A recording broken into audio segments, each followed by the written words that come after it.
Ministri Edi Rama ka prezantuar sot programin elektoral të Partisë Socialiste për zgjedhjet e 11 majit, duke theksuar angazhimin e tij për rritjen e pagave në vend. Në fjalimin e tij, Rama shpalli vizionin për Shqipërinë 2030, ku theksoi se paga mesatare do të arrijë të paktën 1200 euro. Sot paga minimale është 440 euro dhe duke filluar nga janari 2026 e një vendim që do të merret pas zgjedhjeve, paga minimale do të jetë 500 euro, deklaroi ai. Për të mbështetur punonjësit që do të përfitojnë nga kjo rritje e pagës minimale, Rama njoftoi se sipërmarrësit do të jenë të detyruar të rrisin pagën minimale, por do të kenë lehtësi tatimore. Gjatë 18 muajve pas pagesës së parë, shteti nuk do të kërkojë asnjë detyrim tatimor mbi shtesën prej 100 euro, shtoi ai. Refuzonin të bënin konsensusin e Këshillit Evropian.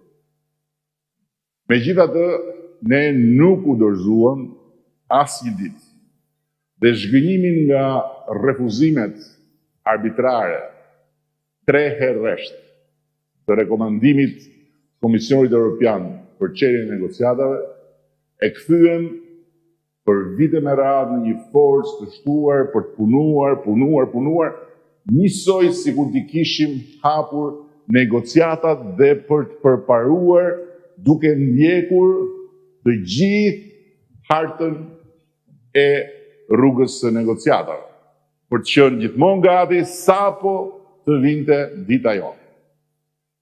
Nga ana tjetër, ne ngritëm çdo vit më lart emrin e Shqipërisë dhe e pozicionuam ndërkombëtarisht flamurin ton kombëtar aty ku jo nuk kishte qenë kurrë, po ku as imagjinoi për hir të vërtetës, deri në Këshillin e Sigurimit të Organizatës së Kombeve të Bashkuara. Po ashtu, ndërtuam kanale komunikimi të drejtë për drejtë me partnerët tanë ndërkombëtar në kohë reale dhe në nivelet më të larta, duke arritur deri të influencojmë, dhe për këtë jam shumë krenar, politikën e Bashkimit Evropian ndaj rajonit tonë.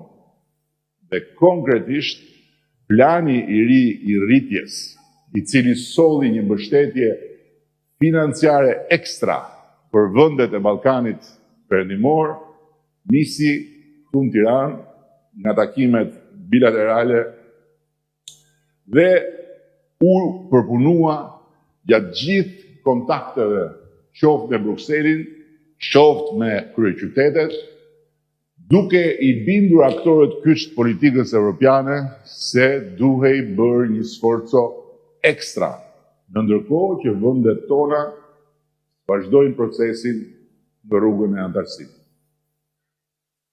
Shkurt fjala, ne luftuam, ne duruam dhe në fund e fituam me merit të plot ndeshjen e gjatë politike dhe diplomatike për të hapur negociatat e antarësimit duke ulur në tryezë ballë për ballë me Komisionin Evropian. Dhe sot jemi aty ku nuk mund absolutisht të parafiturohej kur e nisën detyrën.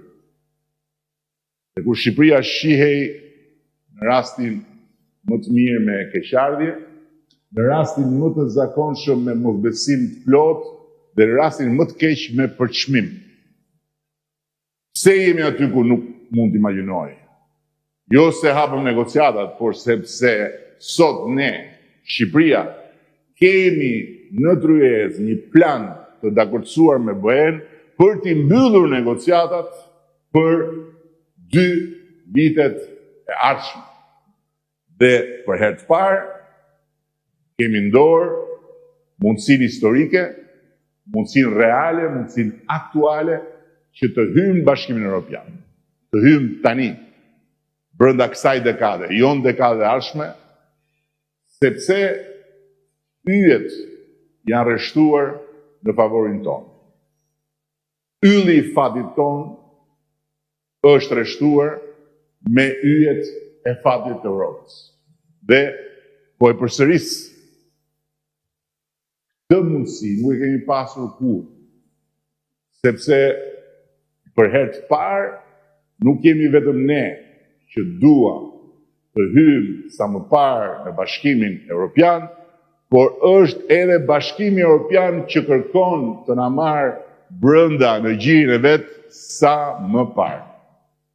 Prandaj dhe po negociojmë me një vrull të jashtëzakonshëm, një vrull i dyanshëm, jo thjesht nga ana jonë, po dhe nga ana tyre, për të mbyllur në një harë kohe rekord absolut, duke pas parasysh që vetëm 10 i kemi nisur negociatat, hark 3 vjeçar, një proces që për të tjerët ka zgjatur shumë më tempo.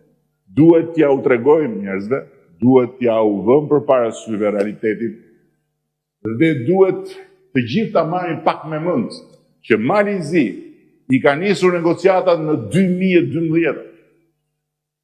Kur ne nuk ishim akoma kandidat për Bashkimin Evropian. Serbia në 2014, ndërsa Maqedonia, e cila ndroi edhe emrin për të futur në Bashkimin Evropian, imagjinojeni, e ka marrë statusin e kandidatit në vitin 2005 dhe akoma nuk i ka filluar negociat. Ne kemi shansin historik të mbyllim për 3 vjet, 2024-2027, por për këtë na duhet të mos humbasim as edhe 1 minutë, si dhe t'i çojmë BE-s një mesazh të fuqishëm nga populli shqiptar i 11 majit, një mesazh përtej shumicës aritmetike. Duam pasaportën e BE-s për Shqipërinë dhe për çdo shqiptar dhe shqiptare. Një pasaport për çdo shqiptar është një ambicie që deri pak vitën parë do të dukej çmenduri